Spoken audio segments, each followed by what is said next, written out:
Bem, boa noite a todos aqui presentes e boa noite aos amigos que sempre nos acompanham através do nosso canal no YouTube de Jean Medeiros.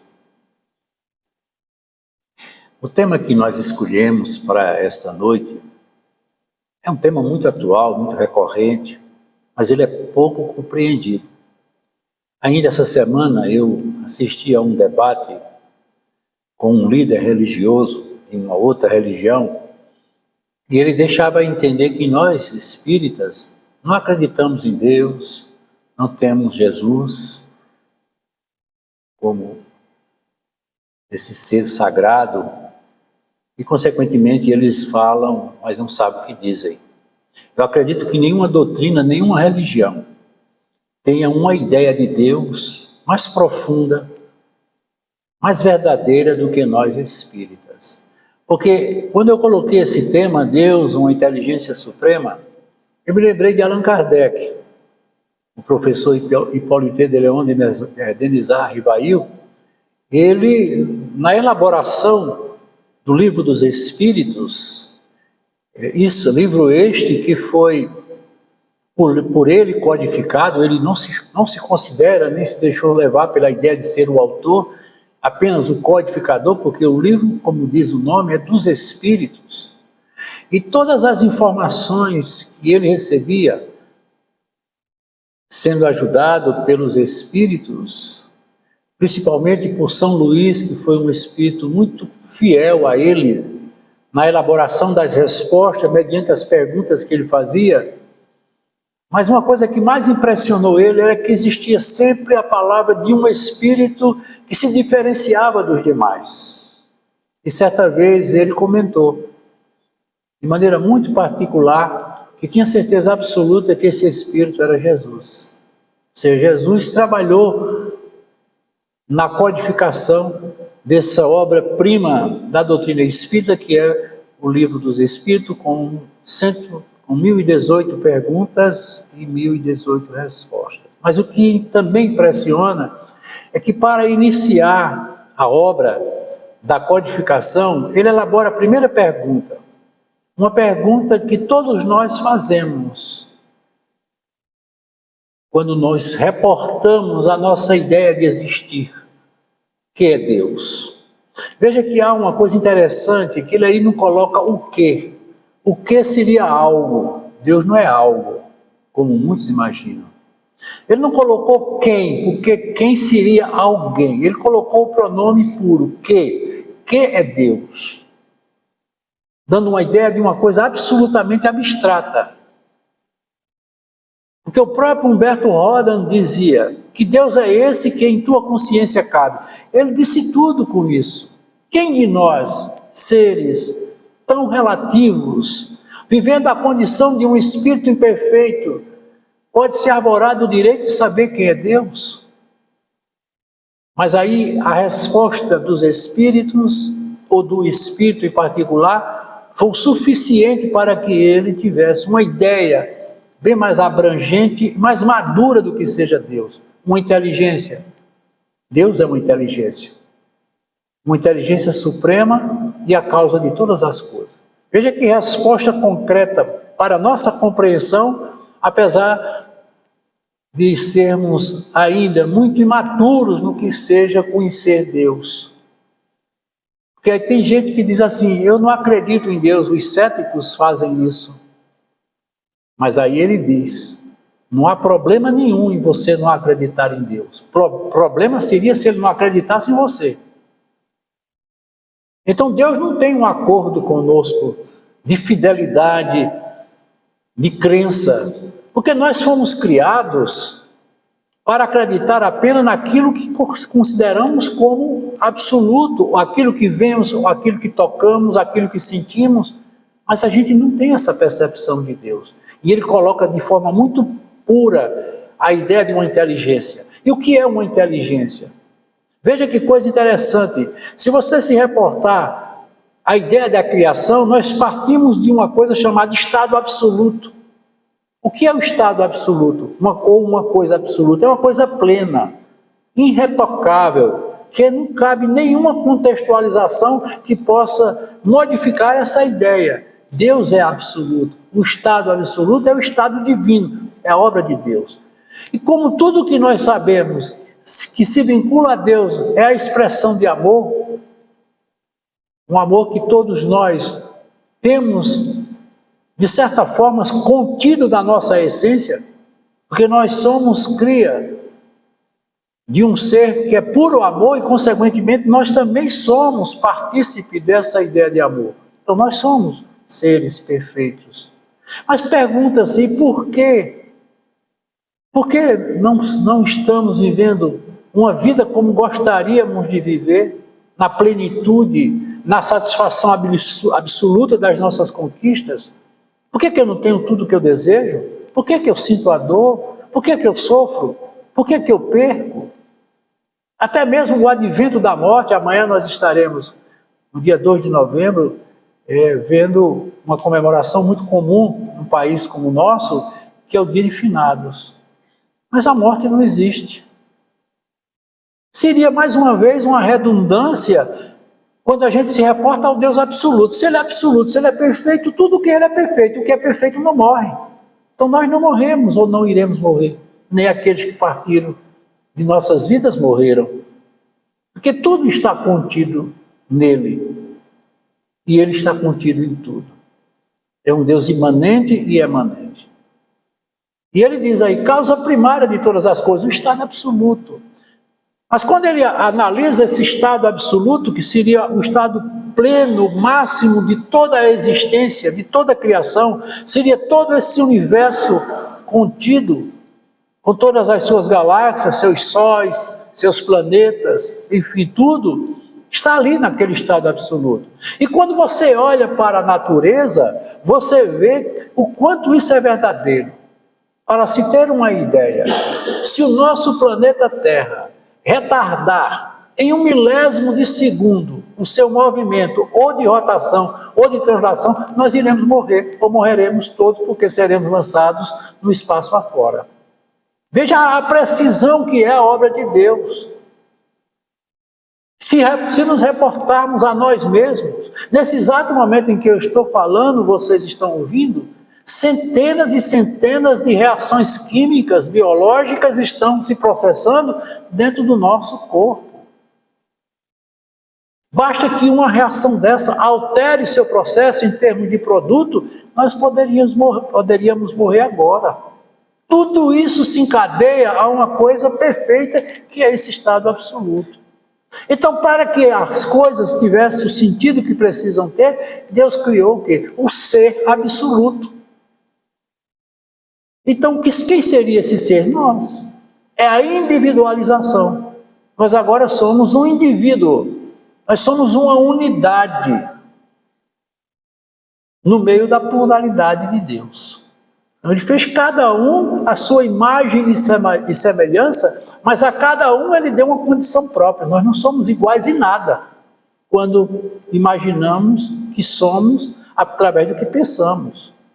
Ninguém consegue penetrar na vida de outro. É engano. E, consequentemente, Ele cria, a partir desse estado absoluto, esse ser absoluto, e aí Ele cria uma coisa chamada de consciência. É uma coisa muito profunda. A consciência é tudo que nós somos. Nós somos uma consciência. Até esse corpo que nós possuímos é fruto dessa consciência. E essa consciência, ela tem o poder de gerar, de gestar as nossas vidas na sua individualidade. Mas o que é que a consciência faz? Ela entra dentro de um processo que é a própria pedagogia de Deus de aprender. Então, tudo na nossa vida é aprender e ensinar. Todos os dias nós acordamos com esse propósito: aprender e ensinar. Primeiro a gente aprende para depois ensinar. Temos que seguir essa regra, esse feedback, como eles chamam, porque eu sou hoje o pai de um filho que eu fui ontem. Eu sou hoje o professor de um aluno que eu fui ontem. Olha que coisa perfeita. Ou seja, a escala evolutiva, ela é democrática para todos. A ponto de alguns dizer assim, mas por que as coisas acontecem de tal forma na minha vida? Tudo é a lei de atração. Essa consciência, ela atrai para si, através do pensamento, todo o nosso roteiro de vida. Então nós somos o que pensamos. E o nosso pensamento está em Deus. E Deus está no nosso pensamento. É uma interação perfeita. Mas Ele fez uma coisa. Quando Ele criou essa consciência e deu a ela a capacidade de gestar ou gerir sua vida na sua individualidade, Ele também acrescentou uma coisa, que para mim foi perfeita, que é o livre-arbítrio. Tudo a partir do momento em que essa consciência é construída, aí começa a surgir as nossas grandes descobertas, que são através das nossas escolhas. E eu vou ser agora responsável pelo que eu escolho. Todas as vezes que eu escolher uma coisa, eu perco a outra. Isso é a lei. Veja como é complexo o processo. Aí essa consciência, ela se estreita mais e ela cria um subproduto seu, que é a mente. Aí já entra o ser encarnado. A mente que se liga essencialmente para o cérebro. Mas a mente, ela tem uma estrutura de ideias limitada. Ela não tem o poder e o tamanho que tem a consciência. A consciência é tudo. É ela que nos liga a toda a realidade universal e, consequentemente, a Deus. Então, a mente, ela começa a delimitar as nossas realidades. Por isso que nós passamos pelas fases naturais do crescimento e da evolução. Partimos de um princípio praticamente zero e, evoluindo, a gente vai alcançando valores até chegarmos aonde nós chegamos até agora. Cada um é senhor da sua própria história. Porque Deus me deu isso? Não. Não é verdade. Porque Deus há de fazer? Também não é verdade. Deus não trabalha com esse propósito. Esse Deus que a gente usa e busca, esse Deus, ele não existe. Esse é o Deus do ego. É o Deus, imagem e semelhança do homem. Quando o homem, ao contrário, é a imagem e semelhança de Deus. Então nós antropomorfizamos Deus e transformamos ele num ser humano. E o que é mais grave e mais preocupante é que ainda se guarda a ideia de um Deus entronado. Um Deus que comanda. Um Deus que está sempre nos observando e nos julgando. Deus vai saber o que você fez. Deus vai dizer. Deus sabe. Nada disso, gente. Se você é fruto desse estado absoluto e chegando até o ego, que é o eu sou, o que nós somos, né, na representação dessa experiência, é porque nós temos essa essência impregnadas em nós, mas a gente ainda não tem o poder. Porque Deus entende as nossas intimidades, mas nós não temos a menor ideia da intimidade de Deus. Ele sabe, como nós vamos ver. Então, quando você analisa o Deus dentro desse prisma, um Deus que é presente, é um Deus, como segundo Baruch Spinoza já nos dizia, um Deus da manifestação de tudo e em tudo. Para você ter uma ideia, voltando à perfeição, partindo do estado absoluto, a natureza, veja como a natureza ela é perfeita em tudo. Ela tem um papel a cumprir, toda pautada em uma ideia que ninguém tem o poder de alterar. E quando o homem altera a natureza, ela responde da mesma maneira em que ela foi agredida. Vejam aí as grandes tragédias climáticas, os tsunamis, os terremotos. Tudo isso é uma resposta da natureza mediante o que o homem faz contra ela. E nós estamos, de certa forma, agredindo Deus porque agredimos a obra, a sua criação.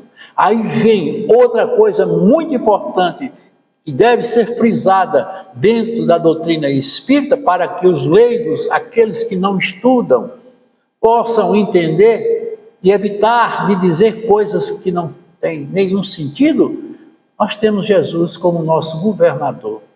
Tanto Allan Kardec como o próprio Chico Xavier, através de mensagens dos Espíritos, ficaram sabendo e tomaram conhecimento que Jesus foi indicado por Deus para ser o governador do planeta Terra. Vocês talvez não saibam que nós somos co-criadores. Deus é a criação maior, mas nós também temos o poder de criar. E o que nós criamos é o que nós construímos mediante o que nós sabemos e somos. Se você é uma pessoa que em sua consciência apenas você armazenou pensamentos voltados para o mal, você vai ser fruto desse mal. Essas forças, elas se movimentam dentro de nós com propósitos de crescimento, mas é preciso que a gente tenha um controle. Porque o mal não é a ausência do bem, como muitos pensam. Porque o bem precisa do mal. O mal precisa do bem. O bem precisa do mal para trabalhar. Então, todas as vezes que você se utiliza do seu pensamento, da sua ideia, da sua força interior, para ajudar alguém que muitas vezes está perdido, isso é próprio de um co-criador, de um filho de Deus, como nós sabemos através da mensagem de Jesus. Então, ele veio com esse propósito. Em nenhum momento Jesus é o filho escolhido de Deus, porque na obra não existe escolhidos. Seria um Deus pretensioso e descuidado se ele tivesse um filho melhor do que o outro. Ninguém é melhor do que ninguém. Ninguém é melhor do que ninguém. Ninguém tem o direito de tirar a vida de ninguém na experiência terrena. Tudo está nas mãos dele. Mas não é ele que vive a todo instante nos comandando ou comandando nossas vidas. Muito pelo contrário. Deus é imparcial. E o que foi que ele fez? Ele colocou na consciência de cada um de nós a ideia de suas leis. Como ele é absoluto, as suas leis são absolutas. Tudo baseada na maior de todas as leis, que é a lei do amor. E no absolutismo das leis, nós criamos a nossa ideia de vida. E ele fez com que tudo isso se representasse ou se demonstrasse dentro de cada um de nós através de um tribunal. Que tipo de tribunal é esse? É o tribunal da consciência.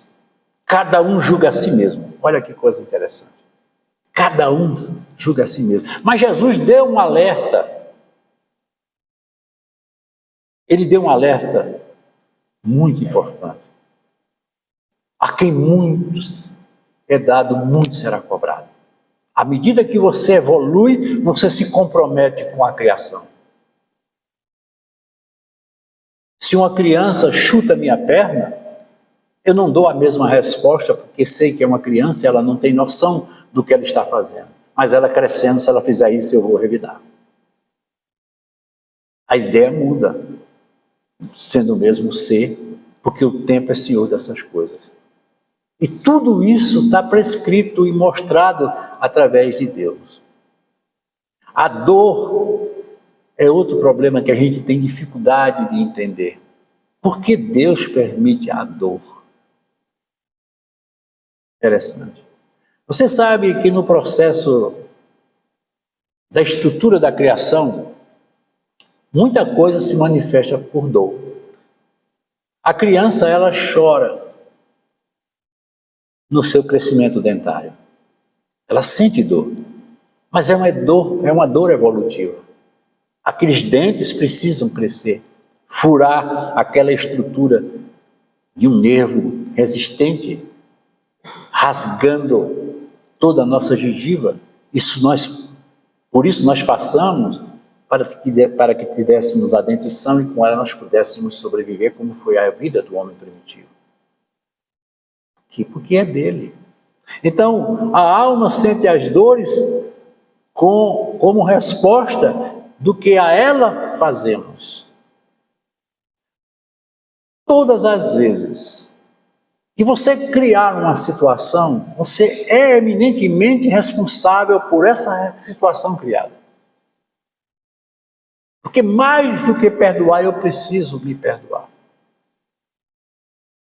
E a gente se compromete muito com esse projeto, porque a gente ainda, na condição de um espírito imperfeito, se entrega às facilidades da vida. E foi isso que ele, o Mestre Jesus, veio exatamente nos mostrar. Eu vim para este mundo, mas eu não pertenço a esse mundo. Ele não disse isso com menosprezo ou com a ideia de superioridade, não. Ele quis dizer o seguinte: meu reino é obra divina no coração dos homens. Só isso. Eu não vim movimentar grupos de pessoas, eu não vim mexer com o Estado. Pouco me importa se Roma domina tudo. Pouco importa a tirania. O que importa é a ovelha desgarrada. Enquanto estiver uma ovelha fora do rebanho, eu não me sinto integralmente o pastor deste rebanho. Então, para ele, enquanto existir uma alma chorando ou gritando aqui na terra, ele aqui vai permanecer. Conta-nos que Pedro, num dos seus últimos momentos, quando ele ali crucificado, de cabeça para baixo, a pedido dele, não conseguindo mais, depois de uma pedrada que ele recebeu do centurião Sertório, ele começa, naquele momento de delírio, ele pede a Jesus: mestre, vem me buscar, eu não estou suportando mais a dor. E Jesus vem, toma em seus braços aquele amigo e leva-o para o seu verdadeiro lar, que é a pátria espiritual. E lá Pedro permanece ao lado de Jesus. Mas em dado momento, Jesus diz a Pedro: Pedro, eu tenho que ir. E Pedro responde: mas mestre, já é a segunda vez que tu te afasta de mim. E Jesus diz: eu não estou aqui para ti, porque enquanto uma alma gemer na terra, eu tenho que estar lá para consolar, para ajudar aquele que precisa. E assim ele fez. Assim ele tem feito. Essa é a grande proposta. Então é muito fácil as pessoas fazerem o que elas fazem. Uma negociata barata e baixa com relação a Deus. Eu sou espírita, praticante, faço caridade, ajudo as pessoas, então eu tenho Deus como algo destacado e diferenciado dentro de mim. Esse Deus não existe. É mais fácil Deus estar na miséria, na tristeza, na pobreza, na delinquência do que na opulência e no poder, ou na vaidade. Porque Ele é uma manifestação.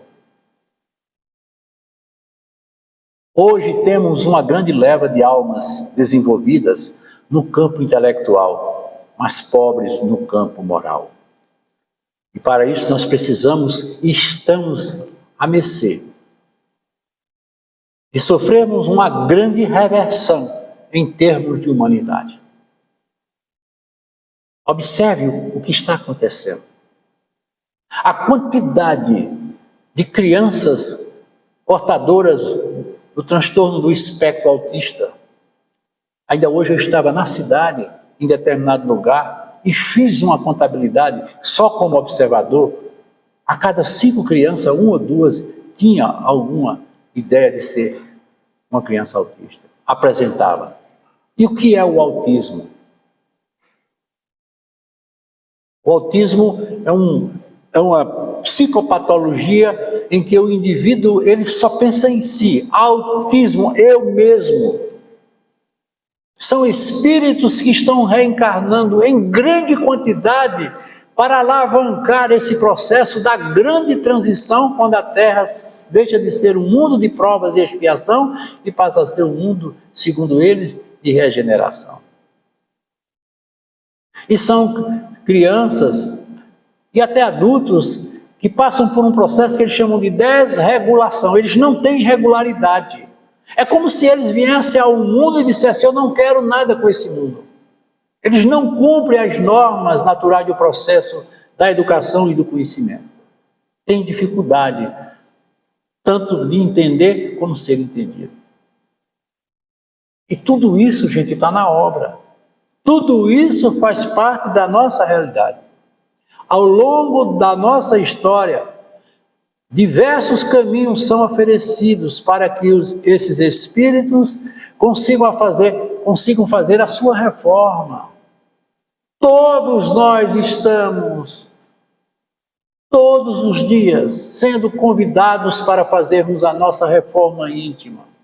É mergulhar dentro de si, é se olhar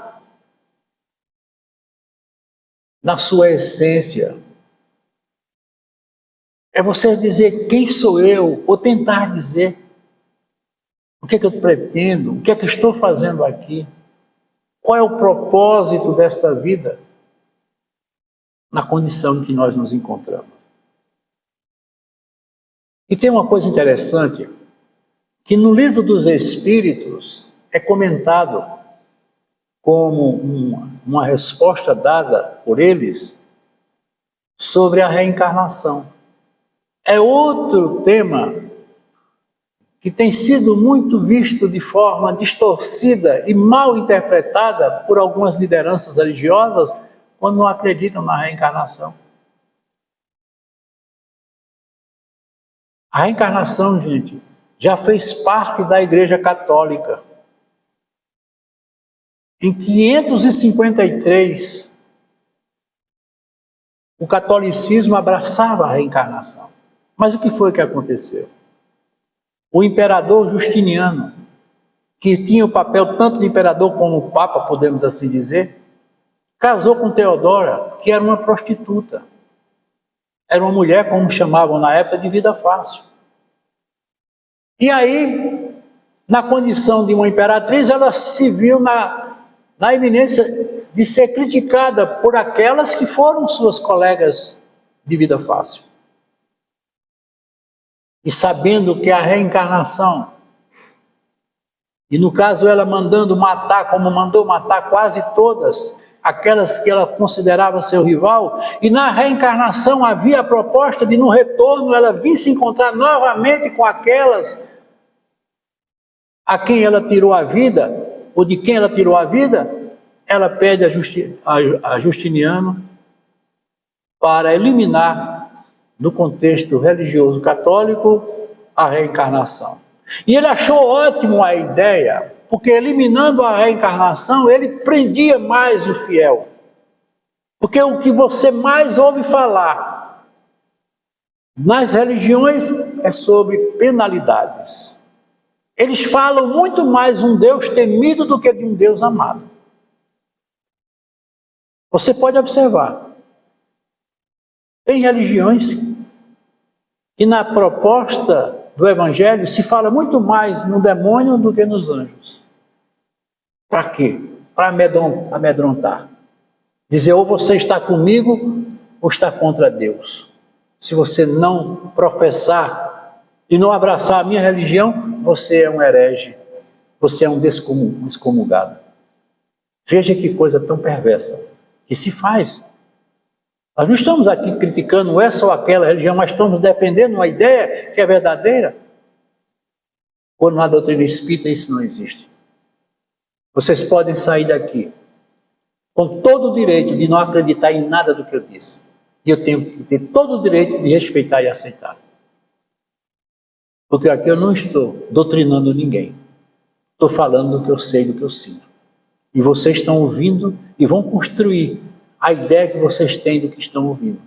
Esse é o processo pedagógico. Porque o professor não ensina o aluno. O professor desperta conhecimento para transformar o aluno. Foi o que Jesus fez. Jesus não tinha escolhidos, nem prediletos. E ele sabia com quem ele andava. E ele podia ter escolhido coisa melhor, mas ele não fez isso. Ele pegou exatamente aqueles que eram mais problemáticos, para mostrar o processo de transformação que pode acontecer mediante uma única coisa: o amor incondicional. Amar ao próximo como a si mesmo. Eu te amo, não importa o que você faça. Não importa. Nós fomos agora vítimas de uma tragédia. E tem gente que diz que aquilo ali foi bom. Quando a Deus, ou quando Deus não deu e não dá a ninguém o direito de tirar a vida do outro. Porque na reencarnação, todos vão ter que se encontrar com si mesmo. Não é que a reencarnação seja uma penalidade. Não. Deus nos deixou todos livres. Faça o que você quiser da sua vida. Pode fazer. Quiser matar, mate. Agora responda pelo ato que você cometeu. Porque ao invés de julgar, você é que será julgado. A sua consciência é quem vai dizer quem você é. Porque não adianta eu chamar você de herói se você não se sente um herói dentro de você. Da mesma forma que eu também não posso te chamar de bandido se esse bandido não existe dentro de você. Isso é coisa do ego. Aí eu volto ao rebanho. Quando ele vai buscar a ovelha, ele não vem maltratando ela. Ele traz ela nos braços com carinho. E coloca novamente no rebanho. Mas o que é que acontece? A ovelha é rebelde. Novamente ele sai. Ela sai e ele vai à procura usando os mesmos métodos. E nós talvez sejamos o filho pródigo da parábola. Aquele que saiu para tentar viver sua própria vida. Buscar os seus sonhos. Fazendo uso daquilo que ele considerou sendo o seu direito. Uma vida dissoluta. E nós vivemos essa condição. Todos nós somos um pouco desse filho pródigo. Porque quando a gente analisa a parábola, a gente esquece de um problema muito mais sério, que foi o filho que ficou. Aquele que não aceitou quando o irmão caiu e pediu para voltar. Num ato de humildade. Se ninguém é por mim, a única pessoa que pode ser por mim é meu pai. E ele volta para o pai. E o pai não fica esperando ele chegar. O pai vai de encontro a ele. E diz assim: meu filho estava morto e ressuscitou. Meu filho estava perdido e se encontrou. Porque ele agora estava com o pai. E o pai faz uma festa para homenagear aquele filho mediante o fato de ele ter voltado. O que mais uma vez contrariou o filho que ficou. E por que ele fez essa festa? Porque ele queria que todos soubessem que nenhum de nós pode se dar o direito de não ser o pai de um filho pródigo. Qual é o pai que não tem um filho problemático? Todos nós temos. Porque uma pessoa, por mais que ela lhe ame, ela um dia vai lhe magoar. Ela vai lhe maltratar, ela vai lhe trair. É processo da vida. Porque nós não sabemos usar o mais importante amor, segundo os gregos, o amor ágape, o amor incondicional. Eu te amo, não importa o que você é, nem o que você faz. Quando eu trabalhava no presídio, nas quintas-feiras, nós íamos de 8 horas da manhã, e na frente do presídio ficavam dezenas e centenas de mães, cada um com alguma coisinha, algum adereço, um sabonete, um objeto para dar a seus filhos. Vocês sabem, ou já ouviram falar, o que é uma revisão para a entrada de uma mulher no presídio? É muito agressivo. E ela se submete a isso, mesmo sabendo que o filho dela matou o filho da outra, muitas vezes, mas é seu filho. Porque ele nos criou dentro desse propósito. Eu estou fora de Deus. Não pode. Você é parte da criação e ele é o Criador. É como se Deus fosse o oceano, em toda a sua grandeza. A gente não tem como medir o oceano. E nós somos a gota. Somos uma unidade do todo, como eu disse. Mas o oceano não é oceano sem a gota. E a gota não é uma gota sem o oceano. Tudo está em tudo. Quando você pensa, o universo todo está ouvindo o seu pensamento. Está sabendo de você. Ninguém está tão só como pensa. E mais uma vez nos reportamos ao tribunal. Deus não vai fazer nada. Não espere, porque isso não vai acontecer. Não existe pecado. Pecado vem do latim pecare significa errar de alvo. Se eu errei o alvo, eu queria acertar. Eu não nasci para fazer o mal. Veja o início da nossa existência aqui na Terra. Pureza. Vinde a mim as criancinhas, porque é delas o reino do céu. O que é essa criancinha? É o nosso lado puro. Vem a mim a tua pureza, a tua sensibilidade, o teu amor. Mas o que é que a gente muitas vezes dá para o outro? Aspereza, críticas, indiferença. De chegar ao extremo, como muitos chegam, de sabotar ou tirar a vida de outro. E ele não propôs isso. Essa história não vai ter um final feliz, se ela for dessa forma. E é a única coisa que Deus nos impõe, é a reencarnação. Veja que é uma palavra muito forte para um Deus tão democrático. E por que ele usou essa palavra imposição? Quando nós nascemos, crescemos e aprendemos as primeiras palavras, a dar os primeiros passos, já ter uma ideia de consciência, o que é que os nossos pais fazem ou fizeram? Nos levaram para uma escola. Eu não conheço uma criança que foi para uma escola alegre. Eu trabalhei muitos anos no colégio e ficava de coração partido no primeiro dia de aula do maternal. Não entra uma criança se não for agarrada à mãe pedindo para não ficar. Mas o que é que a mãe faz? Rompe com aquela vontade e mesmo chorando, porque muitas saem chorando, deixa a criança ali na escola. Por quê? Porque ela acha que ficando ali ela não vai mais ter a mãe. É um amor de possessão. Você está me abandonando. Veja que coisa interessante. Aí vem exatamente essa ideia. Porque a reencarnação é isso. Porque o nosso mundo não é este. Seria muito cruel se Deus desse a cada um de nós essa existência tão exígua, tão passageira.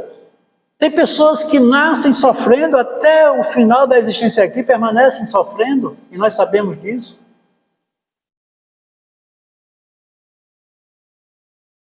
E essa coisa ela é tão natural, tão sutil.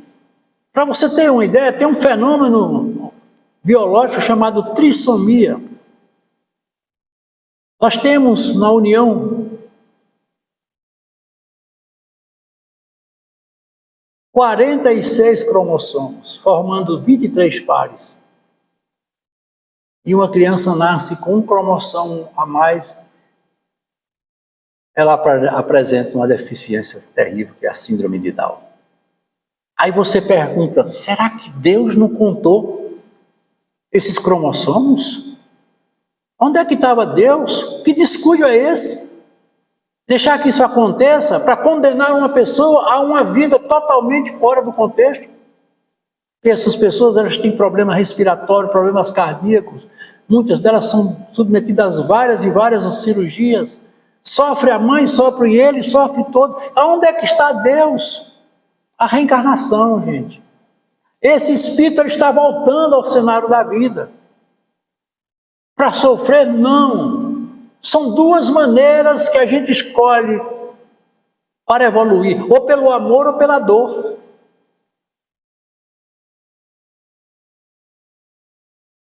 Eu não falei da dentição? É evolução. Não dói? Dói. Mas é preciso. Navegar é preciso, viver não é preciso. Não é precisar, não é do verbo precisar, é da precisão. A vida não é tão precisa. Por quê? Porque como reencarnacionistas que somos, e aqui estamos voltando ao cenário da vida, eu não sei que débitos eu contraí. Eu não sei onde estão as minhas contas, porque muitas vezes elas são de uma forma tão exagerada, tão grande, que não há como a gente sequer lidar com elas. Mas são acertos, não é penalidade nem castigo. Mais uma vez voltando, ele não castiga. E é na volta ao cenário da vida terrena que nós encontramos ou contracenamos, sabe com quem? Em grande parte, com os nossos desafetos. Para quê? Para brigarmos novamente? Se na existência passada eu matei ele, nessa eu vou continuar matando? Não. Nisso existe uma coisa chamada paciência divina.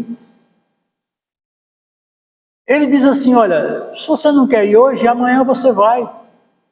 Mas você vai ter que ir. Reconcilia-te com o teu inimigo enquanto estás a caminho. Resolve agora para não ficar pior, para resolver depois. Se é preciso fazer, vamos fazer. Mas o que a gente faz? A gente retarda.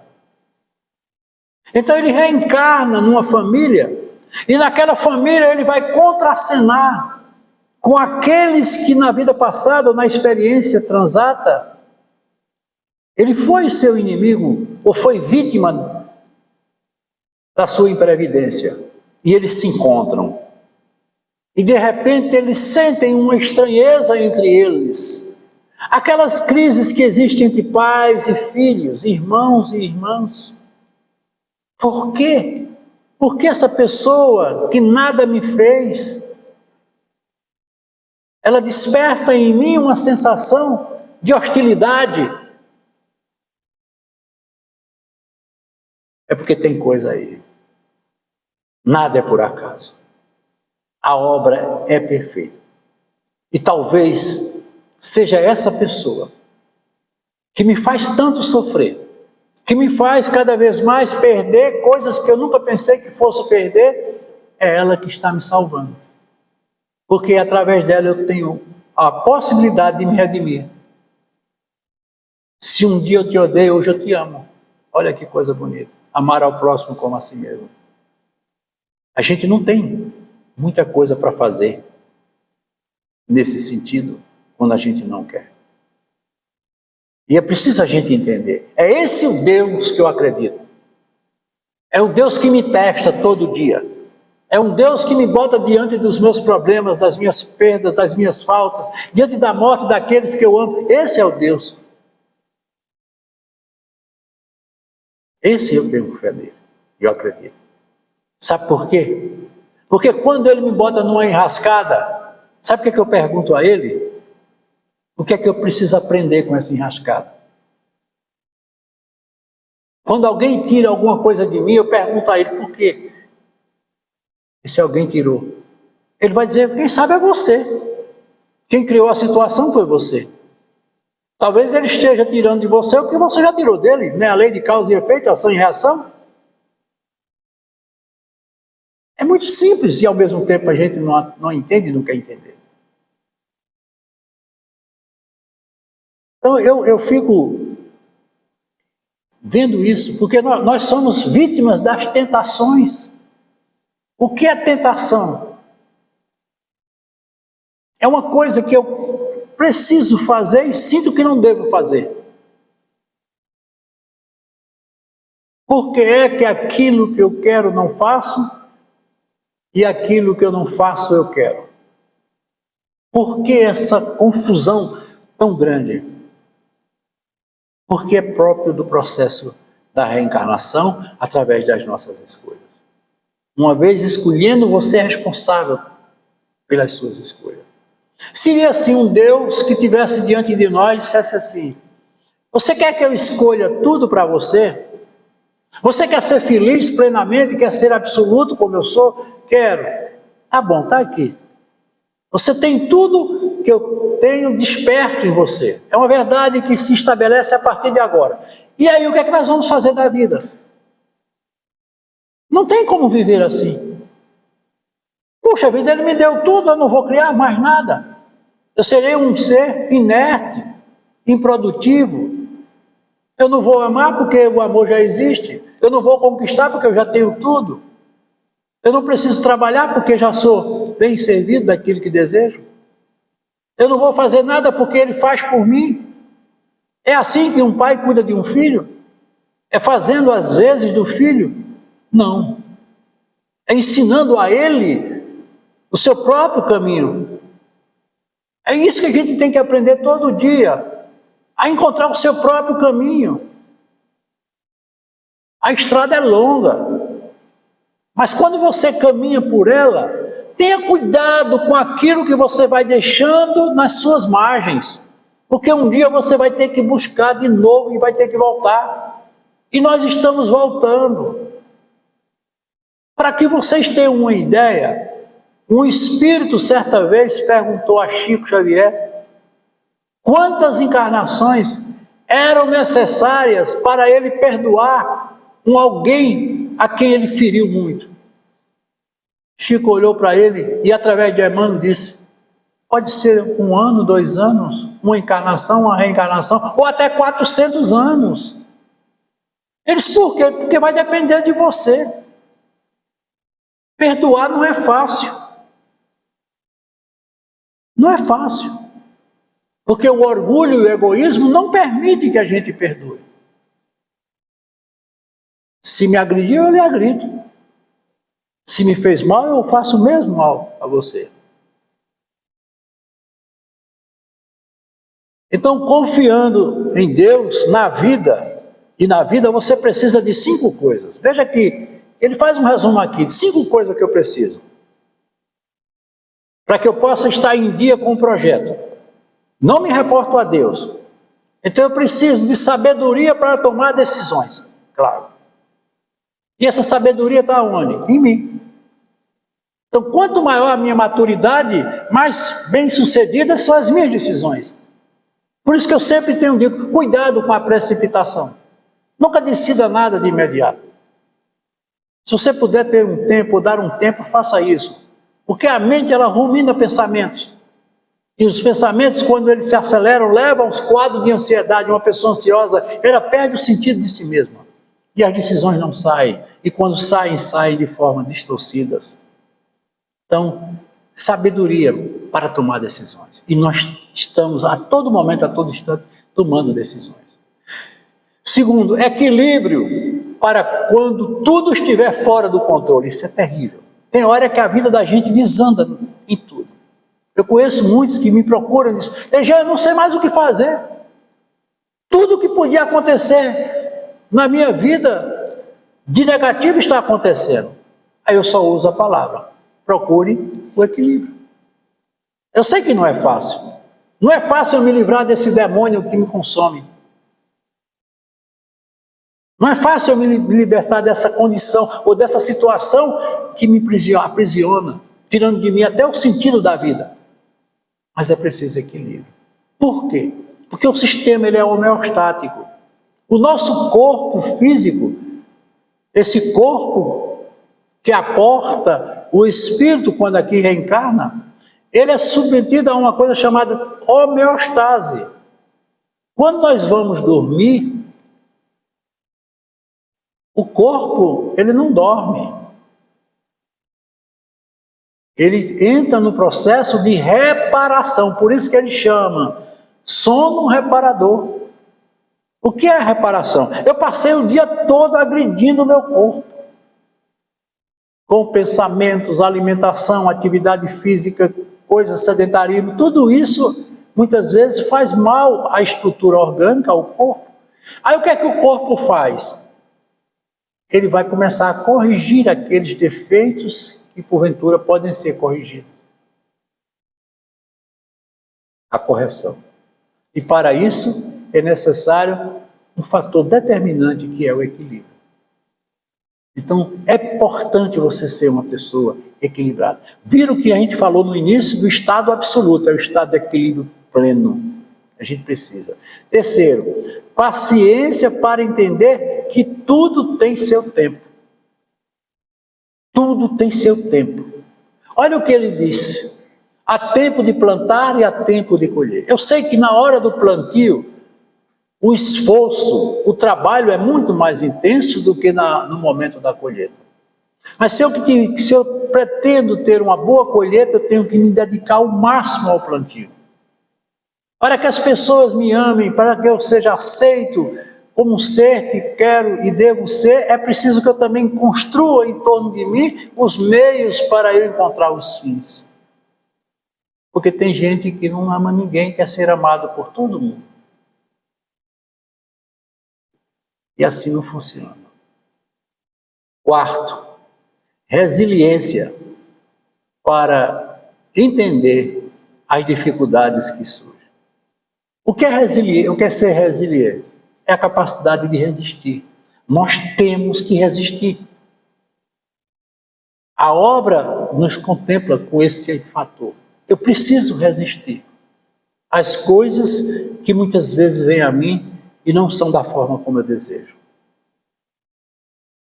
Como eu disse, uma convivência, uma decepção, um sofrimento, uma dor, precisa da resiliência. Porque tem pessoas que não suportam, por menor que seja, uma dor. Você chega no hospital, está um paciente em estado terminal ali, tranquilo, sereno, e o outro que está com uma unha cravada está gritando, se maldizendo. Por quê? Porque não tem e não sabe lidar com a resiliência. É preciso a gente ter paciência, como ele contou e disse anteriormente. Paciência, a ciência da paz. E o que é mais importante, como sendo o quinto aviso, e coragem para não recuar diante dos desafios. Não recuar. Se eu tenho que ir, eu vou. Uma vez consciente, me envolvendo com os fatores que me dão a certeza daquilo que eu preciso fazer, é preciso que haja coragem. Para isso não existe mais ou menos. O próprio Jesus disse que a minha palavra seja sim, sim, não, não. Nunca mais ou menos. A gente vive muito em cima desse muro, sem saber para que lado pender. Isso é perigoso, porque uma vida indefinida significa infelicidade plena. Então, esses 5 fatores que você tem que utilizá-lo confiando em Deus, mas veja que Ele coloca todos eles na mão de cada um de nós. Deus não vai assumir os meus desafios. Deus não vai modificar o meu desequilíbrio. Deus não vai estimular a minha coragem e muito menos a minha resiliência. Ele coloca tudo na mão de cada um de nós. E assim a gente deve fazer. Então esse é o Deus. E tem muito que a gente dizer acerca dele, mesmo não sabendo quem é ele, segundo, mais uma vez dizendo, Humberto Roda nos falou. Que Deus é esse que em tua consciência cabe? Deus não cabe na consciência de nenhum de nós. Deus é muito maior do que tudo que nós podemos imaginar. Uma boa noite a todos e muito obrigado.